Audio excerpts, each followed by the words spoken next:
do Tennessee fans owe a guy named John Currie an apology, who was the athletic director at Tennessee for, I think, about 15 minutes? Yes.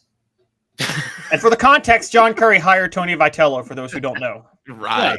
Yeah, he did. Yeah, so the answer to that is yes. He also hired Chris Woodruff.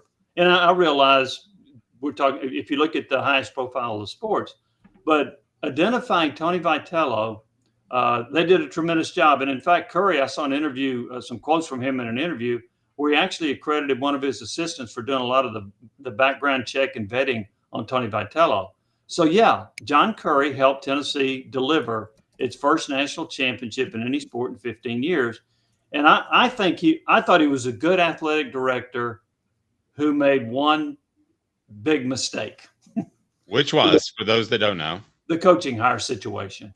He bungled that one. Now, how did you were obviously more embedded than me at the time, and I'm not jealous of that fact, but how did he bungle it so bad?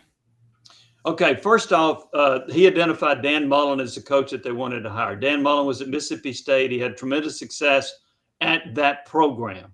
They were actually ranked number 1 in the country at one point in the college football playoff poll. So he wanted Dan Mullen. That was his target. Well, Florida was firing its coach, and so Mullen slow played Tennessee. Tennessee had the first option because they had an opening for Florida. So he kind of slow played it because he really wanted the Florida job. But the plan B for Currie was, well, if we don't get Mullen, we're hiring Greg Schiano. And you know who signed off on that? Jimmy Haslam and Peyton Manning. Both signed off on it. They both agreed.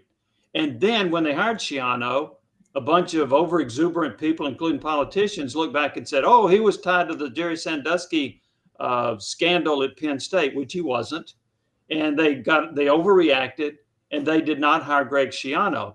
Well, Currie didn't have a plan C. And so he talked to the coach at NC State, Dave Doran. The last one he talked to was Mike Leach. And he had a verbal agreement with Mike Leach, but they said he went rogue. He got on a plane and went out west. Nobody knew where he was. Nobody get in touch with him. He didn't communicate with his bosses. And so in fact, during the conversation with Leach, when they had a verbal agreement, he told Leach, I got to go back to Knoxville. I'm being summoned back to Knoxville.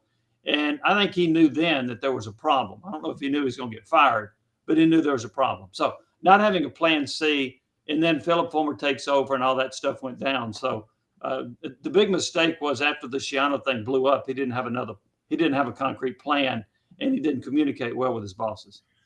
Caleb, I want you to jump in there. I remind you, Don Self, a State Farm there in the Chattanooga area, Collegedale, and the greater Chattanooga area, donself.net. They take care of your claims. I know everybody's trying to save money, but the claims of State Farm are going to be paid and taken care of. Donself.net, donself.net, State Farm. There you go. Customer service still matters, Caleb.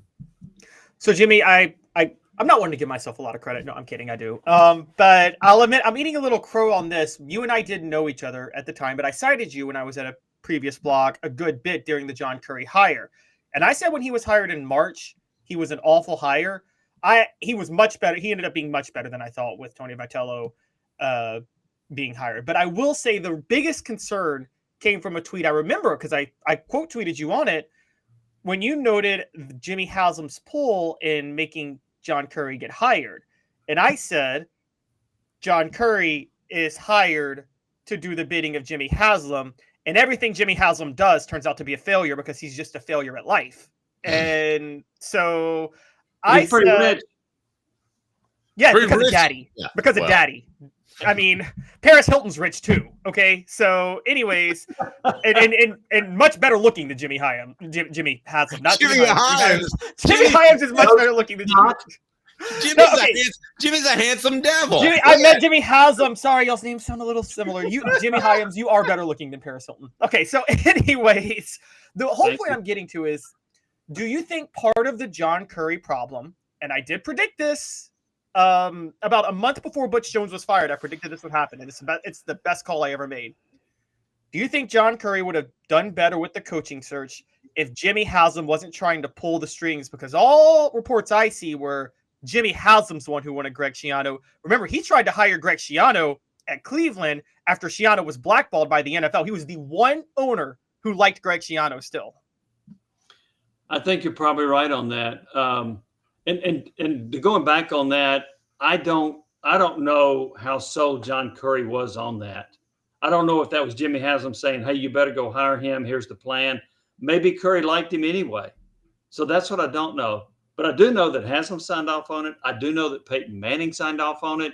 And then when all hell broke loose, both of them just waved their hands like, I didn't have anything to do with that. I was going to ask you that because I was told, and tell me if you think this is wrong, that Peyton Manning was kind of the PR arm, and he reached out to other people to try to back this. And I'm talking about people whose names you would know. And that when it went south, you're absolutely right, that he went completely dark. And that those that advocated Schiano because Peyton asked him to were suddenly like, what the H? I believe that to be true. I know for a fact he called some people to support Schiano. I do know that.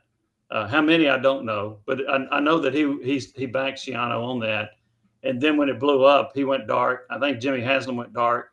And they left John Currie hanging. So I think what you guys are saying, though, I think fuels even more that Jimmy Haslam tried to force the hire, because my understanding was that Peyton was trying to get tight to Jimmy Haslam and the Haslam family because he and the Manning family were hoping to be able to own an NFL team in the near future.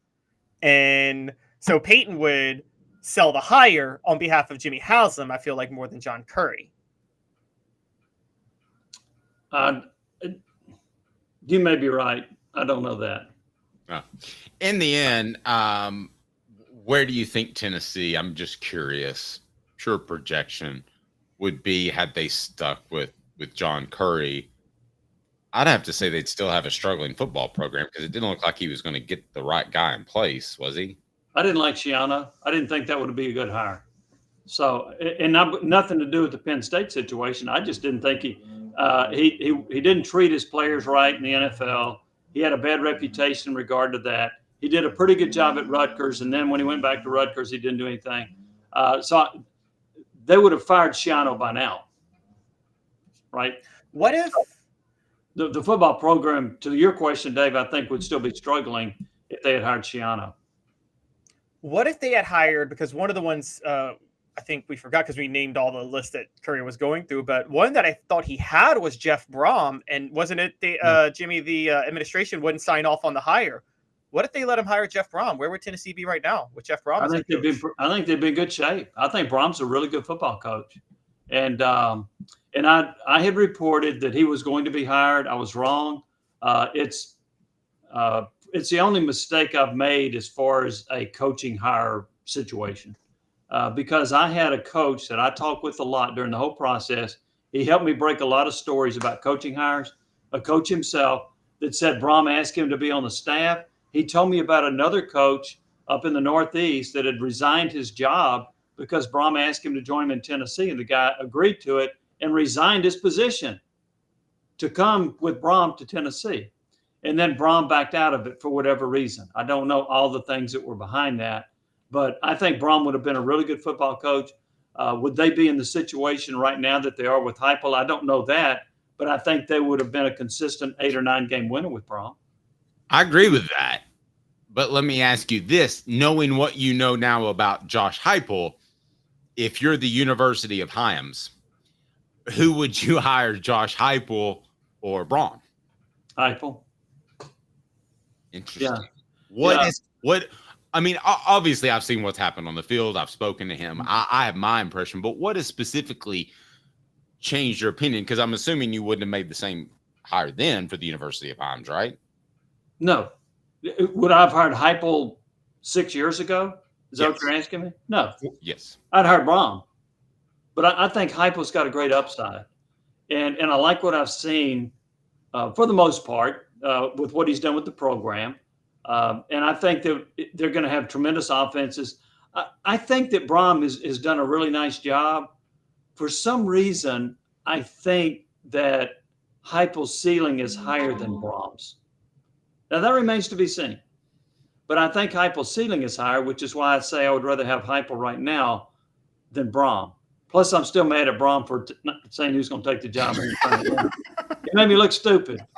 It happens. You're talking to the guy who wrote the column why Lane Kiffin wouldn't be hired, that ran the day that he got hired by USC. Southern California would have zero interest, and that was in the paper the day that he got hired away. Yeah, so well, I'll say this on the Kiffin thing. I had been told on a Friday night that Tennessee was going to hire Kiffin, and I couldn't get in touch with him. He was in Orlando at a coaches convention, I believe. I couldn't get in touch with Mike Hamilton. I'm sorry. I misspoke. When he was hired away, I was told there was no way he would leave. Go ahead. Yeah, when he was hired at USC. Right. Oh, yeah, okay. That's what I'm talking about. So that Friday night before USC hired him, I was told USC was hiring him. And he was in Florida at a coaching convention. I couldn't get him. He wouldn't return my calls. I couldn't get Orgeron. I couldn't get Mike Hamilton. I couldn't get anybody. But I was told that was coming down. But here's what happened. About 5 guys turned the job down because Southern Cal was going to be on probation with sanctions. And they didn't want to step into that mess. And Lane was willing to do it. So he was not their first choice by any means. Quick question, Jimmy. I got a quick one. Sorry. And I know Jimmy has to run. Would Tennessee have a national championship in football if Lane Kiffin had remained at the University of Tennessee? No, but they'd have been on probation. There you go. He's Jimmy Hyams. I'm Dave Hooker. I know you got Caleb has one last thing. Caleb, quickly. I saw you make the face. You're frustrated with me. Let's do it. Sorry, Danny White or John Currie? John Currie without Jimmy Haslam breathing down his neck. Who would you have as take as athletic director? Danny White. Okay. Good stuff.